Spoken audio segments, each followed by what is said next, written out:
এবার বেকারদের জন্য সুখবর নিয়ে আসলো বাংলাদেশ জামায়াতে ইসলামী। সার্টিফিকেট নিয়ে বের হলেই চাকরির ব্যবস্থা করে দিবে দলটি।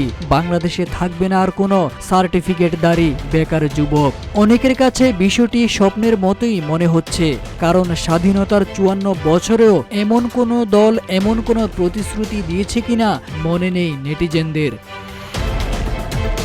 ক্ষমতায় গেলে পড়াশোনা শেষে সার্টিফিকেটের সাথে সাথেই যেন তরুণদের কাজের ব্যবস্থা হয়, এমন বাংলাদেশ গড়তে চায় বাংলাদেশ জামায়াতে ইসলামী।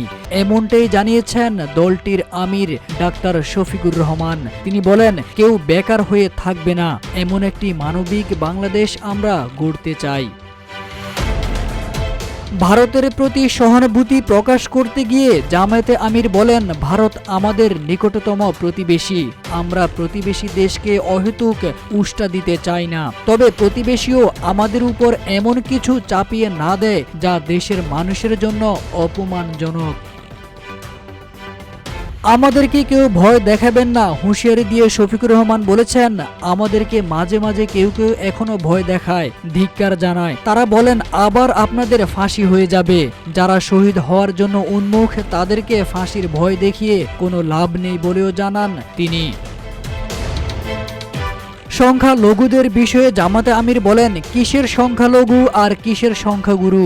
এদেশে যেই জন্ম নিয়েছে সেই এদেশের গর্বিত নাগরিক। আমরা নাগরিকদের ভাগ বাটোয়ারা কোনো ধর্ম বা দলের ভিত্তিতে করার পক্ষে নই।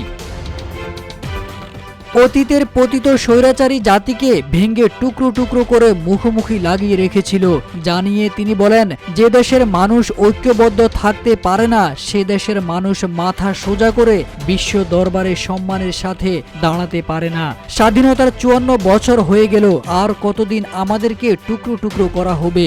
আমাদের স্পষ্ট ঘোষণা, আমরা কোনো মেজরিটি বা মাইনরিটি মানি না।